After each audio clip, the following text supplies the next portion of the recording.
नाही रे, कहाँ कमा धमात हुआ है, का न खाली गली सिवाने में घूमत हुआ, आए के एक खरिया चापत हुआ। अरे कैसे गल चौरत हो? हाँ हाँ, हम तो गल चौरत है, तू तो मार रुपया न ढकेलत हुआ, लाज तो लगत ना हा। कौना चीज के लाज हो? है दुई छे पैदा तो कह देला, लेकिन इलहन बदे आई कहाँ से?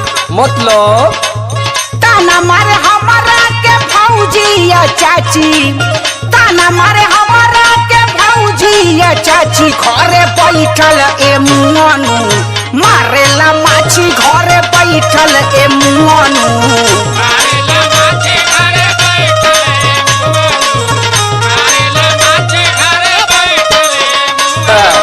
भगवान तो भले कुछ ना देले हुए, लेकिन एक चीज बड़ा लम्मा देले हुए। आयल हुआ हमसे दू अर्थी बतियावे, कौन चीज लम्मा हो? ए नटाऊ ए फटाऊ, बस बस यह तो हर चीज भैया।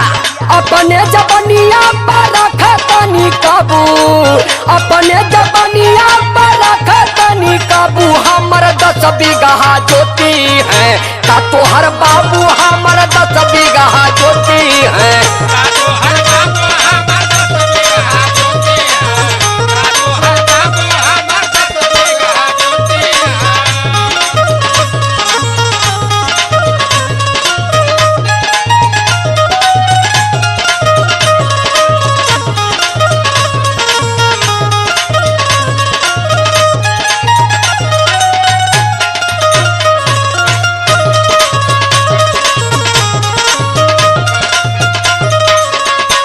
मार 10 बीघा लेके बैठल हुआ तू, ऐसे पार लगी हो?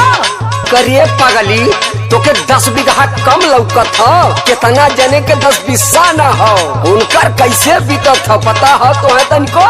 तनी हो सोचा, खाली मिले के बागे मुचाउर, खेती बाड़ी में बाटे कराउर।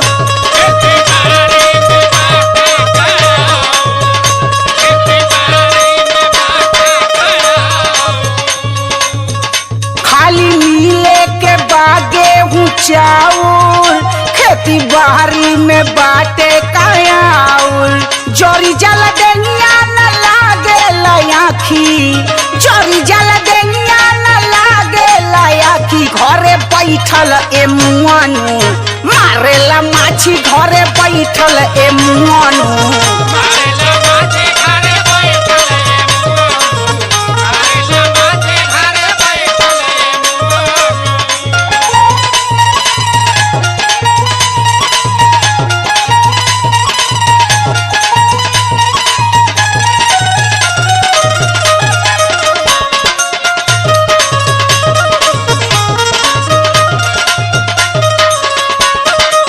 ना बा आलू प्याज धनिया मरचा टमाटर हरी बैगनो तो बा। हमार बात सुन। का सुनी हो?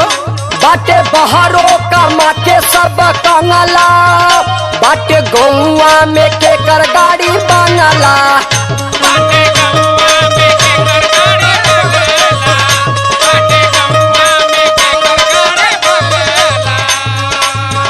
बाटे बहारो कमा के सब कंगला, बाटे गौवा में के कर गाड़ी बंगला, सबका बेसी खालू किसमी से या काजू, सबका बेसी खालू किसमी से या काजू, हमारा 10 बीघा जोती है का तो हर बाबू, हमारा 10 बीघा जोती है।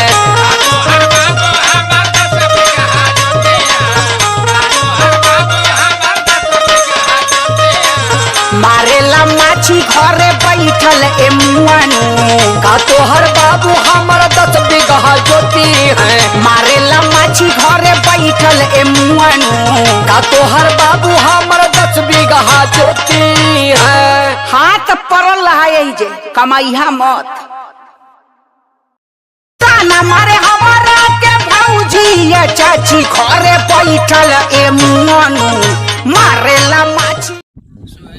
नमस्कार प्रणाम, मैं आपका भाई मुकेश राणा, आप सभी को हमारे YouTube चैनल में स्वागत है। तो गाइज ये मेरा डांस वीडियो आप सभी को कैसा लगा? अगर आप सभी को अच्छा लगे तो लाइक शेयर कमेंट एंड सब्सक्राइब करना ना भूलें, ज़्यादा से ज़्यादा शेयर करें और मिलते हैं नेक्स्ट वीडियो की तरफ। आज के लिए बाय बाय, लव यू।